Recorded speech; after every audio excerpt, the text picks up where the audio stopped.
All right, so we'll go ahead and get into our next section of notes. This is going to be 9.3, and today we're talking about special right triangles. So date is the 3rd or 4th, depending on when you have this class. Our objective for today is we want to use these properties that we can understand about side lengths in a right triangle in order to find their actual lengths.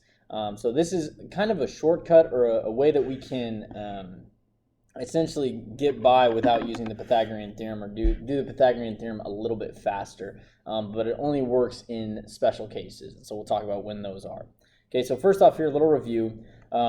Let's look at these two triangles here and let's try to find the length of each hypotenuse.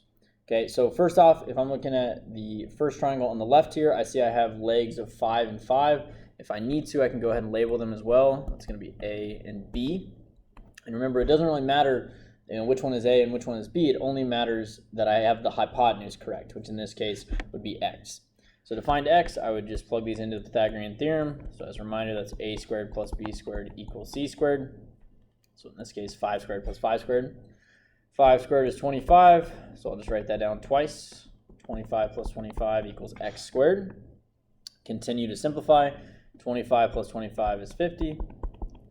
And then as a reminder, we talked about this last step. To get x by itself, we want to take the square root of both sides. So I'm going to take the square root here, and if I type that into my calculator, square root of 50, that is not going to come out to be a whole number. That would just be some decimal. But we've talked about how to break these radicals down here. We have the square root of 50, and as a reminder, to break them down, we look for perfect squares that go into it. So for instance, one perfect square that I see that does go into 50 is 25. So I'm going to break this up into the square root of 25, and that goes in twice. So square root of 25 and square root of 2. And so last step here, I know the square root of 25 is just 5. So I'm going to say this is the same thing as 5 root 2. And this would be my final answer here. Okay, so notice we're still using those ideas and skills that we talked about in 9.1 when we were talking about simplifying radicals. Okay, those are going to continue to show up throughout the rest of this unit here. Okay, second one, same idea, except this time we're just given this angle measure. So we're told this angle measure is 45 degrees, but that's not going to play a huge role. We still want to find the length of each side or each hypotenuse here. So same kind of idea. I'm going to do 20 squared plus 20 squared, and that's going to equal x squared, because these would be my legs, A, B, and C here. So 20 squared, I could just type that into my calculator if I don't know. That's 400. And then again, same idea, 400. So I continue to solve here. 400 plus 400 is going to be 800. So I can say x squared equals 800 here. And then last step, I can take the square root of both sides, and I get the same kind of idea. I get to the end, and I just have the square root of 800. And if you type that into a calculator, that is not going to give you a whole number. So we need to do the same process. We need to take 800 and break it down into its perfect square factors. So in this case, the largest perfect square that I can see that we talked about in 9.1 is 100. So I'm going to go ahead and break this up. We'll say this would be 100, and we know that goes in 8 times. So if we break this down here, 100 or square root of 100 is just 10. So I have 10 times the square root of 8. And then as a reminder, I'm only done when I've simplified the radical completely and there's no other perfect squares that go into it. In this case, the square root of 8 does have another perfect square that goes into it. Remember, that's 4, so I can break this up into square root of 4 and square root of 2. So I have 10 times, and then the square root of 4, we know that comes out to be a whole number. That's just 2. So I have 10 times 2 times root 2. So last step, 10 times 2 is just 20. So final answer here is 20 root 2. And we see kind of a pattern here with these two answers here. Notice when the legs are the same, so for instance on the first one we had 5 and 5. When the legs were the same, the answer came out to be 5 root 2. Okay, same idea over here. When the legs were the same, 20 and 20, and we're actually given an angle measure this time, the hypotenuse comes out to be 20 root 2. And so this is actually where we come up with our first theorem here, which is the 45-45-90 theorem. Okay, the 45-45-90 theorem, and it says this. It says if a triangle has angle measures 45, 45, and 90. Okay, so notice number one, these do add up to be the correct number. They all add up to 180 because it is a triangle. And specifically, this is a right triangle because we see that 90 in there. And we're saying if a triangle has these measures, then it has side lengths of a, and a root 2. Okay, a, and a root 2. Okay, so what do those letters mean, or why am I writing it this way? Well, remember when we talked about the Pythagorean theorem, we said a is always going to be the length of the shortest leg. And so I'm just using that idea again. If I'm looking at a triangle like this, it's going to have a length of a, so the shortest leg. The other leg is also going to be the exact same. And then the last side is always going to be, or the hypotenuse is always going to be a square root of 2. So for example here, let's draw a picture. Draw a 90-degree angle here, create a right triangle. And like it says, I have to have angle measures of 45.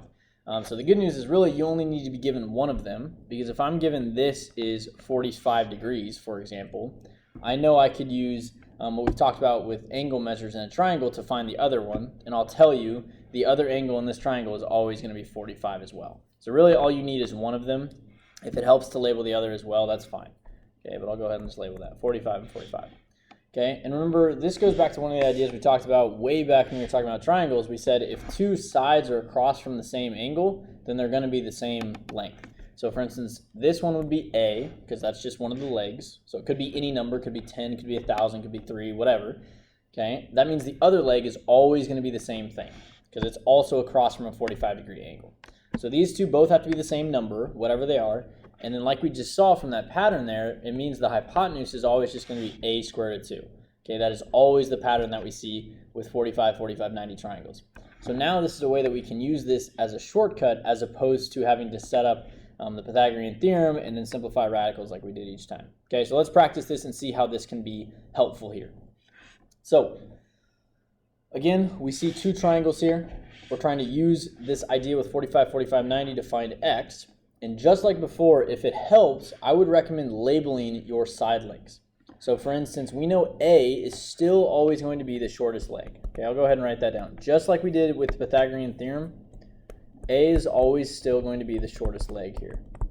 And the good news for these kinds of problems with 45, 45, 90 is it doesn't matter which leg is the shortest. They're both going to be the same. So for instance, in this case, I would label this as A. That would be one of the legs. The other leg, whatever that comes out to be, is also going to be A. And then our hypotenuse, like we just said from that theorem, or like we see from that picture, is a square root of 2. Okay?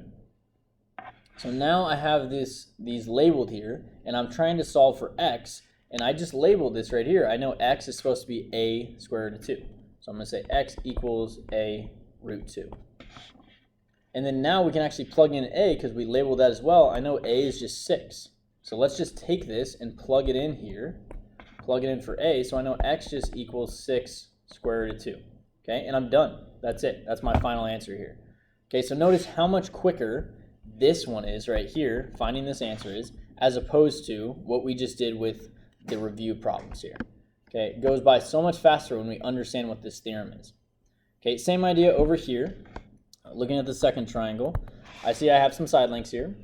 The legs are still always going to be A. So if this is A, for example, this one would also have to be A. Okay, I know that this is a 45, 45, 90 triangle because the legs are the same.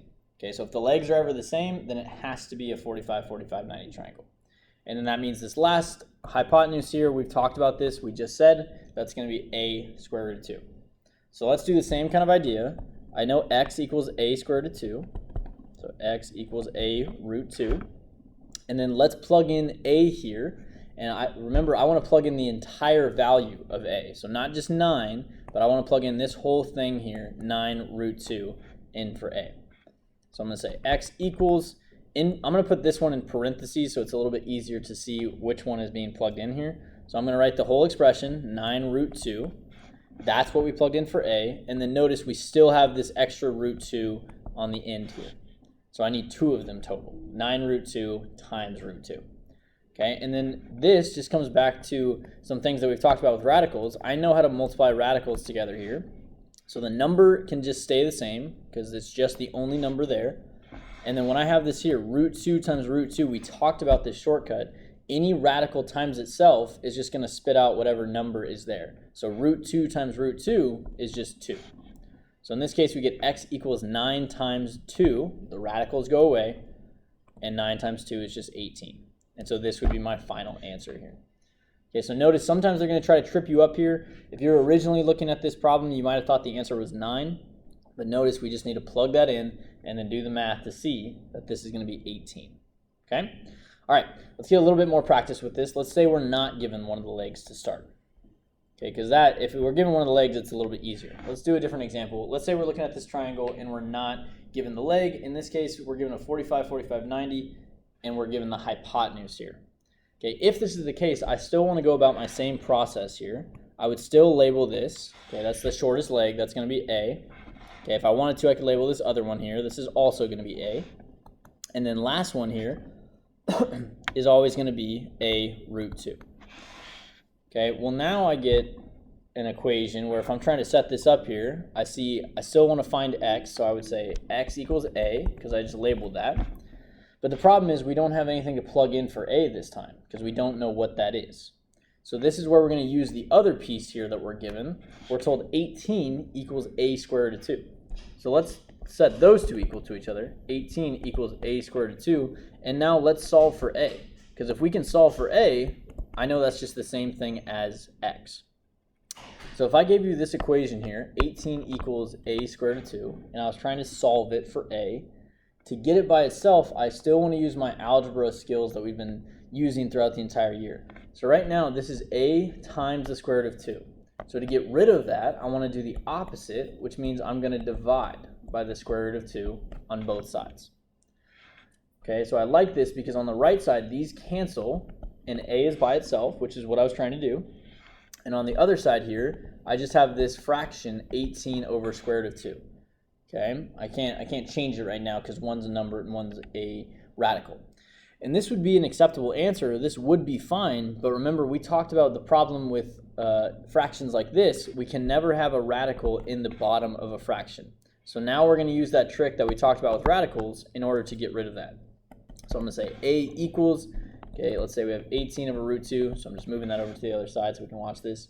And remember, our trick is we multiply the top and the bottom by whatever that radical is. So in this case, I'm going to multiply the top by square root of 2, and I'm going to multiply the bottom by the square root of 2. So on top here, I have 18 times root 2. Okay, those cannot be combined since one's a number and one's a radical, so I'm just going to leave it as is. And on the bottom here, we just saw this shortcut earlier. Root 2 times root 2 is just the number, so it's just 2. Okay, and then last step here, can I simplify this anymore? If it helps, okay, disregard the radical and just look at the fraction. So if I look at the fraction 18 over 2, that can be simplified. Okay, that is 9 over 1, or in other words, just 9. So this would be 9 root 2. So now I have this A equals 9 root 2. Okay, or in other words, if I go all the way back up here and plug this in, x equals 9 root 2. And that would be my final answer. So again, you start to see how it's important that we understand how to simplify radicals, because we're going to see these same ideas and concepts over and over again in this unit. Okay, but x equals 9 square root of 2 here. Okay, and actually, if I really look back here, this was actually just the reverse of what we just did on example 1. Okay, all right, one other theorem that we need to talk about as well. Another type of special right triangle that we can see. Instead of 45, 45, 90, let's say we have 30, 60, 90. Okay, so I'm going to say this. I'm going to say if a triangle has angle measures, let's say if a triangle has angle measures 30, 60, 90, okay, they still add up to 180, still a right triangle because there's a 90 in there. Then what I can say is I can say it will, or I'll say then it will have side lengths. Okay, the first one's still going to be A. We're always just basing it off of that. And this is where it gets a little bit funkier. The next side, which is the other leg, is going to be A square root of 3. And then the last side, the hypotenuse, is going to be 2A. So it will have side lengths of A square root of 3, and 2A. So notice everything that we're basing this around is focused on the shortest leg here. Okay, so for example, Let's create a right triangle again. 90-degree angle there. And it needs to be 30 and 60. So just like before, you only need one of those two angles. So for instance, let's say this is 30. Whoa, sorry, I'm moving things around here. Unhighlight this real quick. Okay, let's say this is 30 here, 30 degrees. And it's saying if this is the case, I know the other angle is going to be 60. And so I have a few different side lengths here. So first off, let's start with A. Okay, we always said that that's going to be the shortest leg still. And we talked about this when we were talking about triangles. The shortest leg is always going to be across from the shortest angle, or the smallest angle. So since 30 is the smallest angle here, the side length across from that is always A. So make sure you understand that. Side length across from 30 is always A. Okay, which means this next one here, this is the one that's across from 60, and we're going to keep going in order. So this next one here across from 60 is always A root 3. And I'll go ahead and put the 60 in there as well. Okay, 60 degrees. Okay, one across from that is always going to be the longest leg, and that is A root 3. And then lastly here, this last side, always our hypotenuse. Our hypotenuse is always going to be 2 times A. Okay, so that part's not too bad, just 2 times A. The only tricky part is making sure you remember which of these side lengths go where. So make sure you always refer back to this diagram if you're struggling to understand where these side lengths should be. Okay, so example 3 here, let's practice this a little bit and see if we know how to use this in a problem. Okay, so let's say we're looking at this first triangle here. We know that this is a 30, 60, 90, and I'm going to go ahead and do the exact same thing that we always do. I'm going to label my side lengths first. So let's start with A. Okay, we just said the shortest leg, or A, is always going to be across from 30. So I'm going to label this as A here. Okay, what that means is this next leg right here is going to have to be the next in order, which is A root 3. So I'm going to label this here A root 3. Okay, and then finally, last side length here, the hypotenuse. We just drew this in the picture. The hypotenuse is always going to be 2 times A. So very important that we understand what's the shortest leg, what's the longest leg, and what is the hypotenuse. Okay, the practice of Pythagorean theorem really comes into play here. Okay, so now we have this here. And notice this is actually really nice because we only need one side to solve for the others. Usually with Pythagorean theorem, when we were using that last lesson, we needed 2 sides in order to find the remaining one. Okay, so first off, A equals 21. I'll just go ahead and write that to the side here. And then I want to find the remaining 2 sides. So let's start with X. Okay, let's say I know X equals 2A. Okay, well this is nice because I know what A is, so I can just go ahead and plug that in here. So X just equals 2 times 21. So X equals 42. Okay, not too bad. All right, and then other one here, I'm looking at Y, and I see Y I labeled as A root 3. So Y equals A root 3. And again, this is nice because I already know what A is. So just like before, I can just take A and plug it into my equation here, or my expression. So Y equals 21 and then root 3. And the nice thing about this is this actually can't be simplified down anymore, so it's just 21 root 3.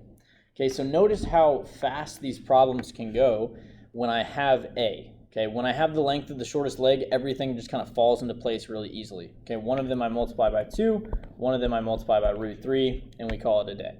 Okay, now let's look at a problem, or look at a triangle where we don't have that from the very beginning, because otherwise we have to do a little bit more extra work in order to find that. So same process as before. I see this is a 30, 60, 90, so I know this is 90 and 60. I know this last angle is going to have to be 30 here. Okay, and I still want to label like we have been. So the shortest leg is going to be across from 30, so that's A. Okay, longest leg here is going to be A root 3, like we talked about in that picture that we drew.